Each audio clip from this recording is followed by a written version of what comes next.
أعوذ بالله من الشيطان الرجيم. بسم الله الرحمن الرحيم. السلام عليكم ورحمة الله وبركاته. My name is Muhammad Firdaus and my ID matric number is I191037336. Okay, today I want to share to our class, our friend, about formation of attitudes. Attitudes are not inherent; they are accurate or learned by the people from the environment in which they are interact. Classify into two sources about formation of attitudes. Firstly, direct experience is about attitudes are formed on the basis of one's past experience in conscious object or person. Second is about social learning. Deriving attitudes from family, peer group, religious organization, and culture is called social learning. Attitudes are derived from peer group, observing their model, individual is association. It's about formation of attitudes. Okay, we go on to what is cognitive dissonance. Okay, the terms cognitive dissonance is used to describe the mental discomfort that result from holding two conflicting beliefs, values, or attitudes.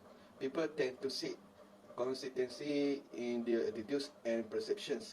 To solve this conflict, accuse feelings of unease or discomfort.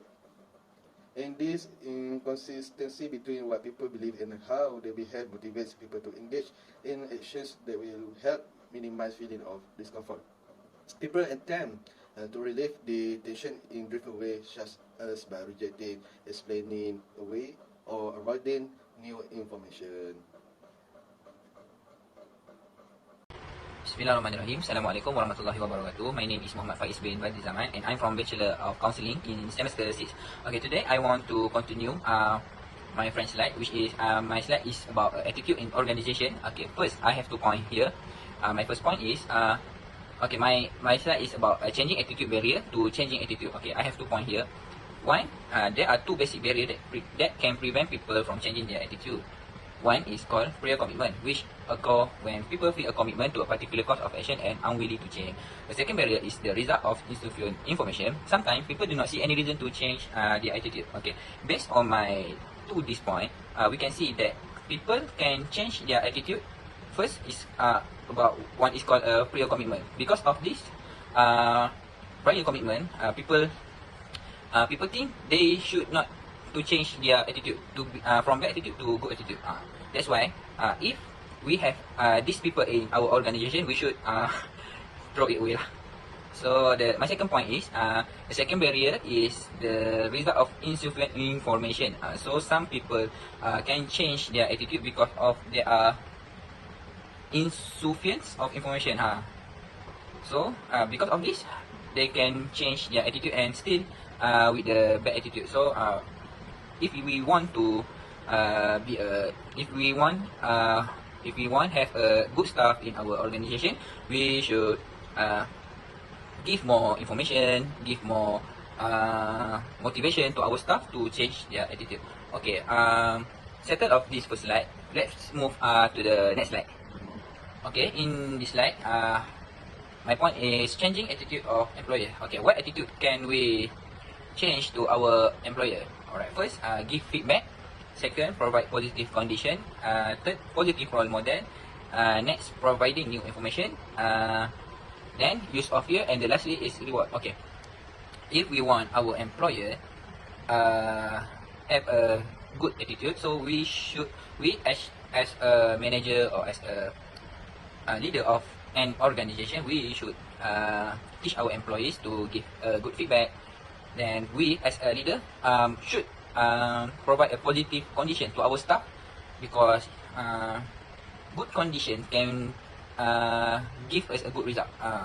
Then as like this point 3, positive role model, we as a leader should be a good role model to them, because if we teach them how to be a good employees, we first must be a good leader to them. Then they can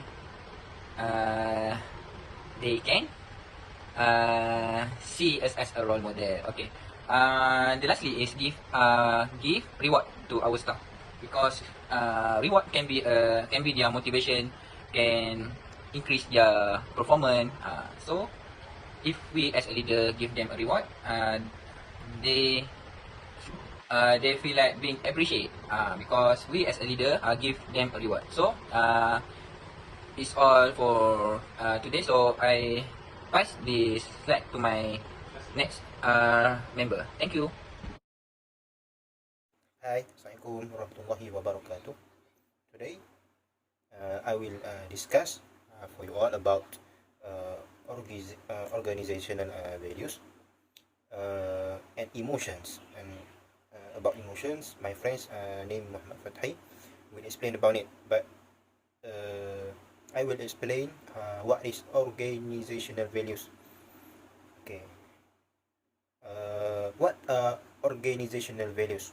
First, put simply, organizational values are the guiding principles that provide an organization with purpose and direction. They help companies manage their interactions with both customers and employees. And what is the purpose of organizational values? Let's stick with whereby to illustrate the purpose of organizational values. When it comes to their organizational culture and values, whereby has defined what they call the whereby ethos. This is what the acronym stands for. What is ethos? First, ethically ambitious. It's about our ethical commitments, continuous and tangible.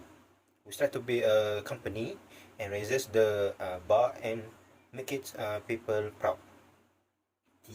Trust. We trust by default. This means assuming best intentions and giving people space and freedom from day one, not asking them to earn it. H stand for human first.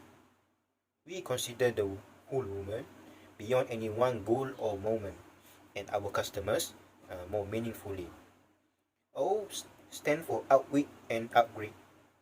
To create serious change, we have to dig deeper and think smarter.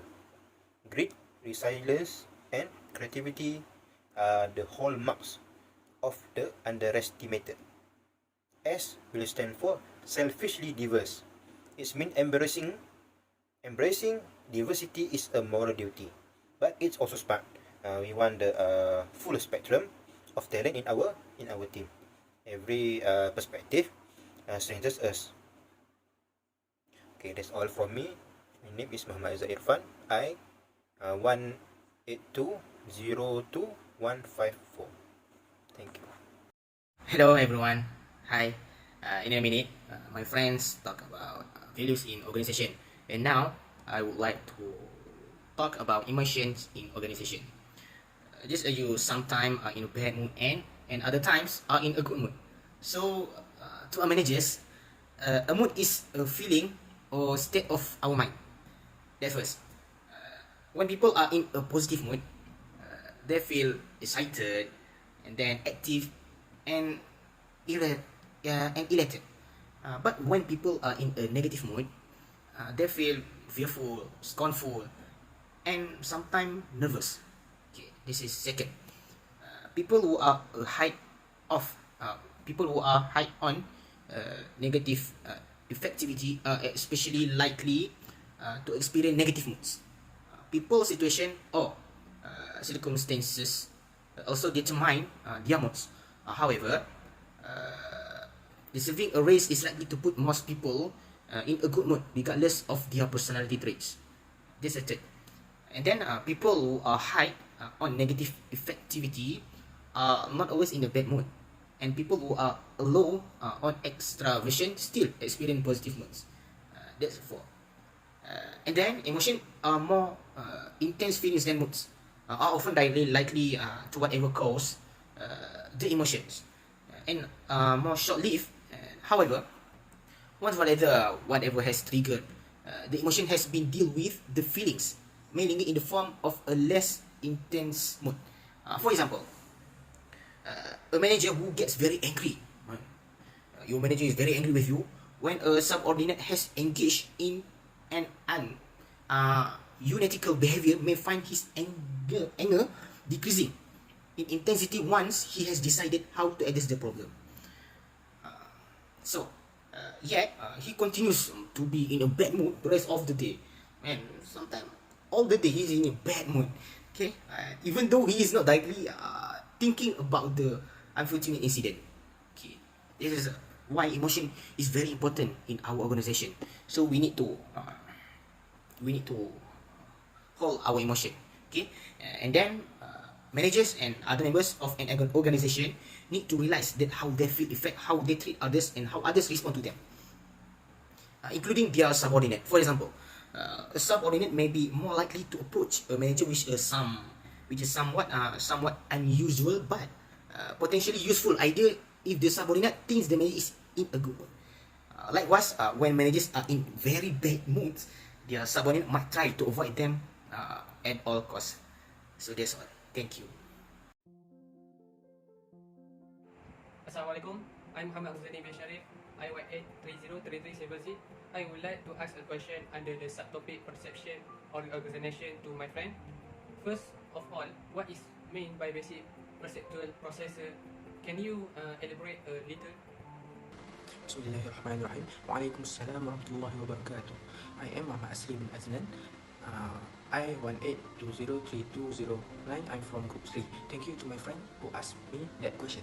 First of all, we must know there have two types of perceptual processes, which is particularly relevant to manager selective perception and stereotyping. Firstly, I will explain a little bit about selective perfection first. Selective perfection is the process of screening out information that we are uncomfortable with or that contradict our belief. For example, I give you, suppose a manager found of a particular worker. The manager has a very positive attitude about the worker and consider him or her to be an outstanding performer. Secondly, is stereotyping. Stereotyping is categorizing or labeling people on the basis of the single attribute. Certain form of stereotyping can be useful and efficient. Suppose, for example, that a manager believes that communication skills are important for a particular job, and that speech communication manager stands to have exceptionally good communication skill. I will give you another example to make you more understand lah. Suppose a human resources manager forms the stereotype that woman can only perform certain tasks and that men are the best suitable for other tasks. I hope I have answered the question that have been asked to me. Next, I will ask you, what do you understand about error in perception, and can you explain it detail about it? Thank you for answering the question that has been given. Now I will answer the question that has been given to me as best I can. As you might expect, error might creep into how we interpret the things we perceive. Stereotyping and selection perception are often the underlying cause of these errors, but other factors may also come into play. Perception shortcut, for example, may play a role. One perception shortcut is categorization, which reflect our tendency to put things in group or category, for example, soldier, energetic, athlete, and so on. We then evaluate the similarities within the and the differences between the group. This explains our tendency to see members of the particular group to which we do not belong as being more alike that they actually are. After we put people into categories, selective perception led to selectively interpreting what we see based on our interest, interpretation, impressive, and attitude. Thank you again to my friends because he answered my question nicely. Next, I will ask you about perception and attribution. Will you explain to me about it and give some example? Perception is set of processes by which we select, organize, and interpret information about our environment based on past impressive.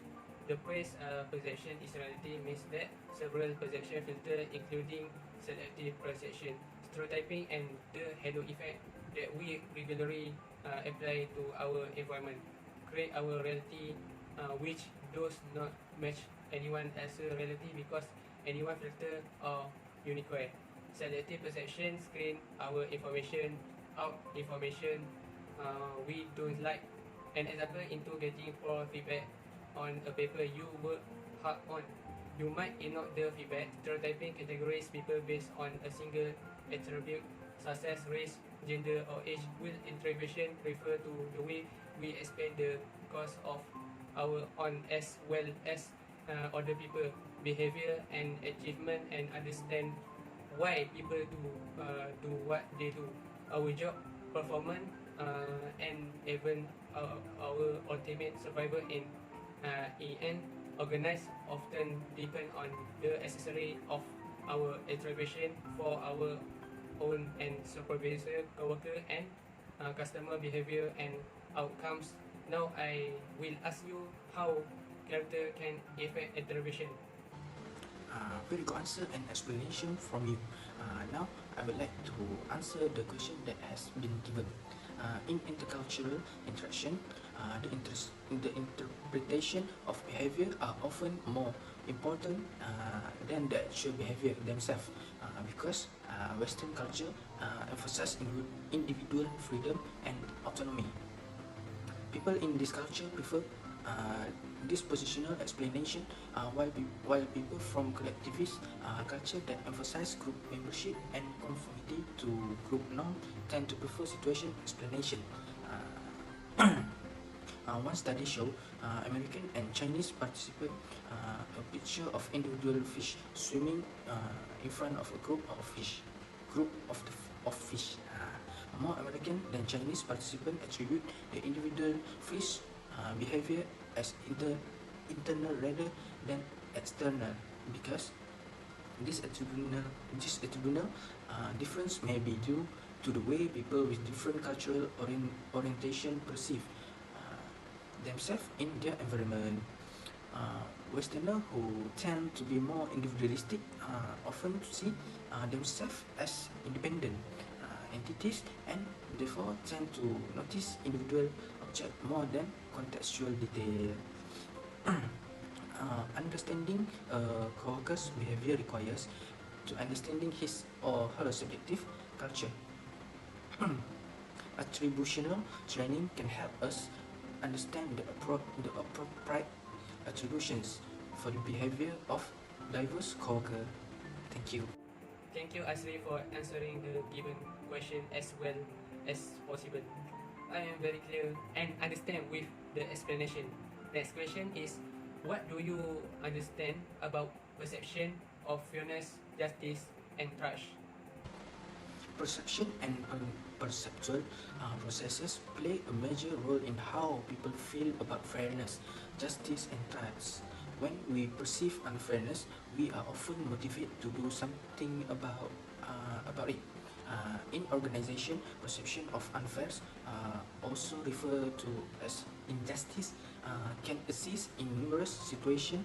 The term organizational fairness refer to employees' perception of organizational events, policies, and practice as being fair or not fair.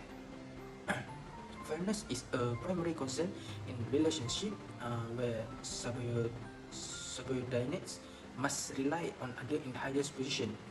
Distributive fairness refers to the perceived fairness of the outcome received, including resource distribution, promotion, hiring, and layoff decisions, and race. Imagine that you and a friend both apply for a job with a local company at the same time. Although you believe that you are more qualified, your friend is offered a job and you are not. That's why fairness is very important. While trust is the expectation that another person will not act to take advantage of us regardless our ability to monitor or control him or her. Critical to long-term relationship and is positively related to job performance. Okay, that's all. Now last question. I want to ask you what to do when the boss releases his or her inner toddler. Firstly, you must briefly set aside the existence your inner child and just think of few key childhood experiences.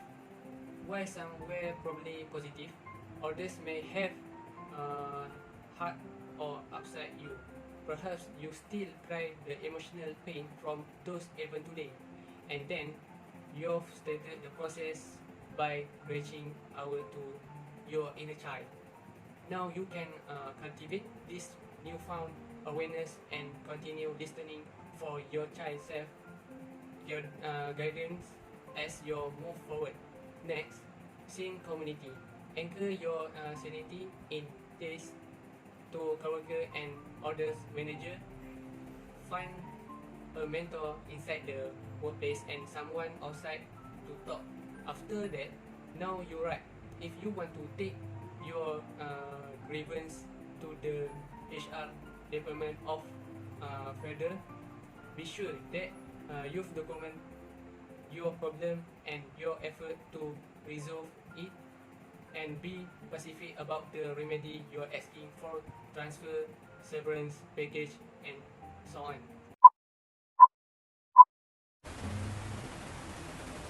Hey, Azfar, hi. Selamat Hari Raya. Can I sit with you?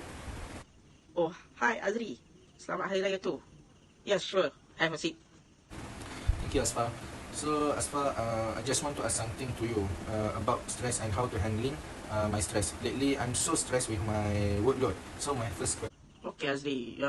Do you want to know what is meaning stress? Okay, stress is a person adaptive response to a stimulus that places excessive psychological or physical demand on him or her.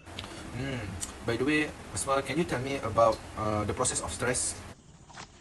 Okay, Azri. According to the General Adaptation Syndrome, short form GAS, each of us has a normal level of resistance to stressful event.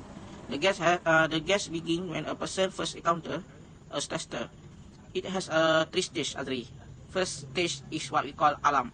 At this point, the person may feel some degree of panic and begin to wonder how to cope.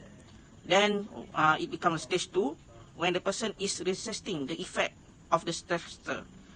Prolonged exposure to a stressor without a resolution may bring you on stage 3, Azri, what we call exhaustion. At this stage, the person literally give up and can no longer fight the stressor. Oh, Azfar, what is eustress and distress? Okay, eustress is a positive or good stress. For example, Azri, when you receiving a bonus, winning a major award, getting married, and so on. Distress, on the other hand, is a negative stress. That is what most people think when they heard the word of stress. For example, excessive pressure and bad news all fall into the category. Oh, I see. By the way, Azfar, as we know, many things can cause stress. What are the categories of stress? Okay, there are 4 categories of stress. First, you must know the task demand is a stressor associated with a specific job a person perform. Secondly, physical demands. This demand function of the physical characteristic of the setting and the physical task the job involved. Meanwhile, role demand can be also stressful to the organization. This role is set of expected behavior associated with a particular position in group and organization. Last but not least, Azri, organizational stressor consists of 3 interpersonal demands. First, group pressure. Second, leadership and interpersonal conflict. So, what about the consequences of stress? Alright, Azri. You must know that there are 3 categories of stress consequence. First, individual consequence. Second, organizational consequences. And third, burnout. First, the individual consequence of stress are the outcomes that mainly affect the individual. Secondly, Azri, one clear about organizational consequence is a decline in performance. For example, operating workers such a decline can be translated into poor quality work and a drop in productivity. Lastly, burnout is a general feeling of exhaustion that develops when a person simultaneously experience too much pressure. Oh, I see. By the way, Azfar, many strategies have been developed to help manage stress in the workplace. Some are individual and others are geared toward organization. Can you explain to me in details what some of the strategies are? Okay, Azri, that is very good question. Many strategies for helping individual manage stress have been proposed. Exercise is one method of managing stress. Also related method is managing stress is relaxation. Proper relaxation is effective ways to adapt. Azri. There also organization is are increasingly realizing that they should be involved in managing their employees' stress. There are two different rationale for this view. One is that because the organization is at least partly responsible for creating the stress, right, Azri? And second, the others is that worker experiencing lower level of harmful stress will function more effectively. Okay, Azfar, the last question. Can you tell me about work-life balance? Oh wow, that is very hard question, Azri. But what I know, work-life relationship can be categorized in any numbers of ways. Consider, for example, the basic dimension of the part of a person's life tied specifically to work. Balancing work-life linkage in it of course not easy to do. It not easy to do, but demand from the both side can be extreme, and people may need to be prepared to make trade-off, Azri. And what I can give you example, working for a company that offer flexible work schedule may be attractive option. Bismillahirrahmanirrahim. Assalamualaikum warahmatullahi wabarakatuh and very good evening. Today, first of all, I will introduce myself. My name is Fathan Abdul Ghafar.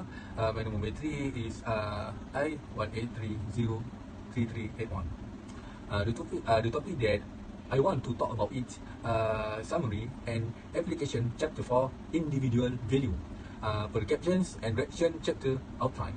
Okay, attitude, values and emotions, perception and stress are all important factors that influence organizational behavior. Our belief and feeling about something influence our attitude about it. Our attitude then affect our behavior, touch our intentions. The three most important job related attitude, job specification, organizational commitment and employee engagement. Job certifications reflects our attitude and feelings about our job. Organizational commitment is the degree to which an employer identifies with the organizations and its goals, and want to stay with an organization. Employee engagement reflect a higher thing.